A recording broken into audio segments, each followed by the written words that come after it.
আমাদের উস্তাদ হযরত মুফতি জাফর সাহেব দামাত বারাকাতুহুম, আল্লাহ হুজুরের হায়াতে সুস্থতার সাথে আফিয়তের সাথে বরকত দান করেন। ঢালকানগর মাদ্রাসা। তো হুজুর বললেন, কেউ শুনতে চাইলে হুজুর তো আছেন জীবিত, বললেন যে ঢাকা বিশ্ববিদ্যালয়ের কয়েকটা ছেলে একটা ছাত্রকে নিয়ে আসছে, সে কেবল আত্মহত্যা করবে ইত্যাদি করবে, একদম শীঘ্রই সে আত্মহত্যা করে মরে যাবে, তাকে নিয়ে আসছে হুজুরের কাছে একটু সর্বশেষ নসিহত করার জন্য। হুজুর বললেন, ভার্সিটিতে পড়া একটা ছেলে, বড় ছেলে না, সুঠাম দেহের সুন্দর দেহের একটা ছেলে সামনে এসে বসাইলো। হ্যাঁ বাবা, তোমার কি সমস্যা বলো। হুজুর বললেন, ছেলেটা এখন কাঁদো কাঁদো ভাষায় বলে, আমি আত্মহত্যা করব। কেন? আমার স্বামী আমার সাথে অনেক দিন যোগাযোগ রাখে না। কি বলো? হুজুর বললো, এই ছেলে, তুমি ছেলে না? বললো, হ্যাঁ। কি বলো তুমি? বললো, আমরা একই সঙ্গে থাকতাম, এখানে পড়তাম, আমরা দুইজনে বিবাহ হয়েছে আমার, আমি তার কাছে বিবাহ বসছি। সেই স্বামী এখন বিদেশে কোনো ভার্সিটিতে চলে গেছে, সে ফোন বন্ধ করে আমার সঙ্গে যোগাযোগ রাখেন, আমি তাকে ছাড়া বাঁচবো না, আমি মরে যাব। হুজুর বলল, কি শুনি এগুলো? আসমান থেকে পড়লাম, আমি কি জাগনা না স্বপ্নে?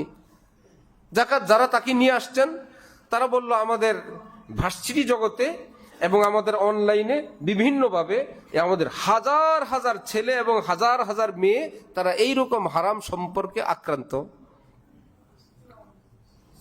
কোন দেশের গল্প বলছি? আমেরিকা না বাংলাদেশের?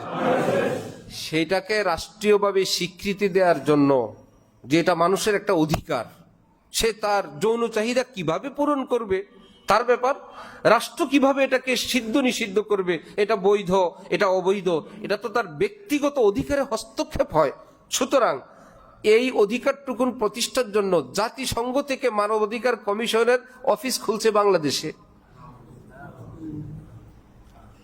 সমস্যাটা শুধু হুজুরদের, ঠিক না? নাকি আমাদের সবার? শুধু মুসলমানদের না, সব ধর্মের? আন্দোলন হুজুরদের করতে হবে কেন? আপনারা কোথায়? শুধু মুসলমানরা করতে হবে কেন? অন্যান্য ধর্মের ভাইরা কোথায়? এটা তো সব ধর্ম বিরোধী কথা, তো জাতি বিরোধী কথা, মানবতার বিরোধী কথা না। হুজুররা আন্দোলন করবে, এরা মাইর খাবে, এরা বদনাম হবে, এরা ঋণগ্রস্ত হবে, এরা জেল খাটবে, আর সবাই মোস মারবে, টেলিভিশনে দেখবে কয়জন জেলে গেল, কয়জন মাইর খাইলো।